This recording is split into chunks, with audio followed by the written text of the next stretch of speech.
So the Dirac equation is I gamma mu d mu minus the mass times the wave function equals to 0. And this becomes, let's write this out, right? It's I, and we sum over mu, gamma 0, d by d0, right? That's a time derivative. Psi plus,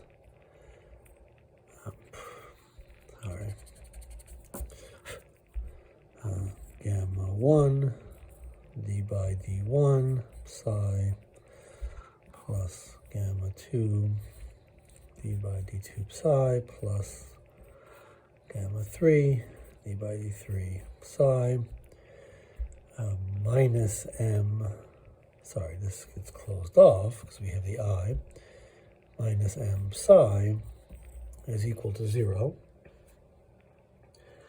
And of course, this gamma object has a gamma 0, gamma 1, gamma 2, and gamma 3. And we found that it obeys, right, because we want, right, from the Dirac equation, we want this to be compatible with the Klein-Gordon equation. So we have a, let me just write this again, minus m psi. There is, we had a minus I gamma mu d by d mu minus m, right? So this part is this, and then we operate again with that. And so we found that we need the cross terms to cancel, and therefore these objects here have to obey this relationship. But also we're going to get a gamma 0 d by d0, which that's this from here, but we also have it here, gamma 0 d by d0, and so we get a gamma 0 squared, second derivative in x 0 or in time, and therefore we will get, we also need gamma 0 times gamma 0 to be equal to, well, we have a minus here, and we have an I times an I, that's a minus, so that becomes positive. And well, let's go back to the, before we derive that, let's go back to the Klein-Gordon equation very quickly. In the first lecture, we wrote down the Klein-Gordon equation with h bar and c not equal to 1. So we'll set them equal to 1, but let's just write this equation down. If you go back to the first lecture, we ended up with this equation, minus m squared c squared psi, that's equal to 0. And if we set h bar and c equal to 1, then we get just a minus sign here. So this is going to have to be a negative 1. So we have two derivatives in time, or minus two derivatives in time of the wave function, plus we have del squared psi minus m squared psi equals 0. So this thing has to reduce to this, and therefore gamma naught squared must be equal to minus 1.